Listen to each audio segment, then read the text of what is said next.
আমাদের অন্তর্বর্তীকালীন সরকারের প্রতি তাদের অব্যাহত সমর্থন ওনারা অলরেডি ডিক্লেয়ার দিয়েছেন। এখানে বাংলাদেশের রাজনীতিতে কোনো ধরনের পট পরিবর্তনের কোনো সুযোগ আছে বলে আমি মনে করি না। ভিন্ন কোনো দেশে আমাদের বন্ধু থাকতে পারে, কিন্তু ভিন্ন কোনো দেশে আমাদের প্রভু থাকতে পারে না। বহির্বিশ্বে ব্যবসায়িক সম্পর্ক, আমদানি রপ্তানি একটা সম্পর্ক থাকবে, এখানে রাষ্ট্রবিরোধী কোনো সম্পর্ক থাকবে না। কাকে ক্ষমতায় রাখবে বা কাকে ক্ষমতা থেকে উৎখাত করবে সেই চিন্তা আমেরিকা বা ট্রাম্প বা জো বাইডেন এইসব চিন্তা কিন্তু তারা করেন না। যে দেশের প্রধানমন্ত্রী হোক, আমাদের দেশে কোনো কিছু চাপিয়ে দিলে এই দেশের জনগণ মেনে নেবে না। মার্কিন যুক্তরাষ্ট্রের পররাষ্ট্রনীতি ধারাবাহিকভাবে একটা রুলস ফলো করে।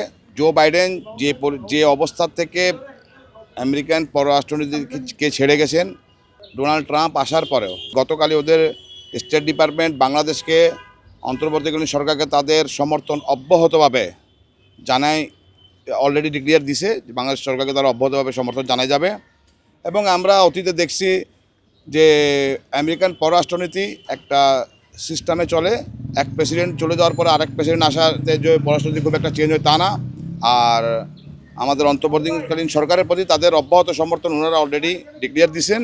আশা করি বাংলাদেশকে ওনারা অব্যাহতভাবে সাহায্য করে যাবেন, অন্তর্বর্তী সরকারকে, এবং এর পরবর্তী যে সরকার আসবে নির্বাচক তাদেরকে অব্যাহতভাবে সমর্থন জানিয়ে যাবেন। এবং গণতন্ত্রের প্রতি আমেরিকান জাতির যে একটা দৃঢ় সমর্থন, ওটা অব্যাহত থাকবে। গতকাল মার্কিন যুক্তরাষ্ট্রের রাষ্ট্রপতি হিসেবে ডোনাল্ড ট্রাম্প ক্ষমতা গ্রহণ করেছে, এটাকে জাতীয়তাবাদী দলের পক্ষ থেকে আমরা অভিনন্দন জানাই। এখানে বাংলাদেশের রাজনীতিতে কোনো ধরনের পট পরিবর্তনের কোনো সুযোগ আছে বলে আমি মনে করি না। মার্কিন যুক্তরাষ্ট্র একটি গণতান্ত্রিক রাষ্ট্র। বাংলাদেশে গত 15 বছর কর্তৃত্ববাদী শাসনের ফেসিবাদের অবসানের পরে একটি অন্তর্বর্তীকালীন সরকার একটি নির্দলীয় নিরপেক্ষ নির্বাচনের জন্য সংস্কার কর্মসূচি বাস্তবায়নের মধ্য দিয়ে এগিয়ে যাচ্ছে। সুতরাং আমি আশা করি বাংলাদেশের জনগণের সাথে বিশ্বের প্রত্যেকটা গণতান্ত্রিক রাষ্ট্রের জনগণের সাথে হৃদয়ের সম্পর্ক। সেখানে কে ক্ষমতা আসলো, কে ক্ষমতা গেলো, এটা খুব বেশি।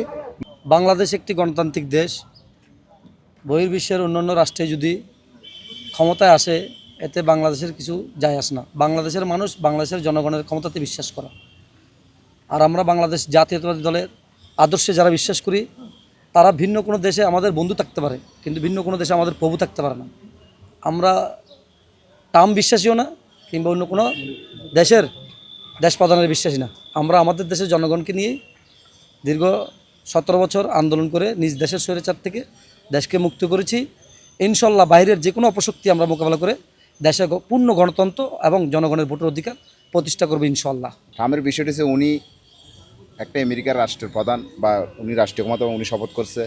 আমরা একটা গণতন্ত্র দেশ, আমেরিকা একটা গণতান্ত্রিক দেশ। ওরা যেরকম জনগণের ভোটের মাধ্যমে একটা নির্বাচিত সরকার গঠন করে, আমরা বাংলাদেশে এরকম একটা জনগণের মাধ্যমে একটা গণতন্ত্র সরকার প্রতিষ্ঠিত হয়। ঠিক। তো এই ট্রাম্প ক্ষমতায় শপথ নিচ্ছে, এটা কোনো আমাদের কোনো ফ্যাক্ট না, কোনো ওই ধরনের কোনো সমস্যাও না। কারণ উনি ওনার দেশের গণতন্ত্রের জন্য উনি ওই দেশের রাষ্ট্রপ্রধান। আমাদের গণতন্ত্র, আমাদের দেশের রাষ্ট্রপ্রধান কে হবে, এটা আমাদের একটা চিন্তা ভাবনা। আর উনি রাষ্ট্রপ্রধান হিসেবে ঠিক আছে, আমরা ওনার সাথে একটা সম্পর্ক থাকবে, বহির্বিশ্বে ব্যবসায়িক সম্পর্ক, আমদানি রপ্তানি একটা সম্পর্ক থাকবে, এখানে রাষ্ট্রবিরোধী কোনো সম্পর্ক থাকবে না। আমরা ওই সুবাদে ওনার বিরুদ্ধেও না, পক্ষেও না।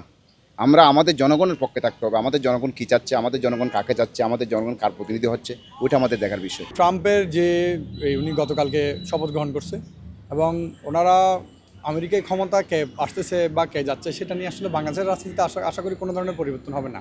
কারণ আমেরিকার সবচেয়ে বেশি তাদের বৈশ্বিক রাজনীতি যেটা, ওরা সেই রাজনীতিটাকেই গুরুত্ব দিবে। সেখানে কাকে ক্ষমতায় রাখবে বা কাকে ক্ষমতা থেকে উৎখাত করবে সেই চিন্তা আমেরিকা বা ট্রাম্প বা জো বাইডেন এইসব চিন্তা কিন্তু তারা করেন না। বাইরের দেশে কে ক্ষমতায় আসলো না আসলো তাতে আমাদের কিছু যায় আসে না। আমাদের বাংলাদেশের 18 কোটি জনগণকে নিয়ে 5 আগস্ট স্বৈরাচার হাসিনা, ফেসিবাদী হাসিনাকে আমরা যেভাবে এই দেশ থেকে বিতাড়িত করেছি, সেই দেশ, যে দেশের প্রধানমন্ত্রী হোক, আমাদের দেশে কোনো কিছু চাপিয়ে দিলে এই দেশের জনগণ মেনে নেবে না। আমাদের দেশের জনগণকে নিয়েই আমাদের দেশের গণতন্ত্র এগিয়ে যাবে। তাই অন্য দেশে কে ক্ষমতায় আসলো না আসলো ওটাতে আমাদের কিছু যায় আসে না। আমরা আমাদের দেশের গণতন্ত্র নিয়ে এগিয়ে যেতে চাই।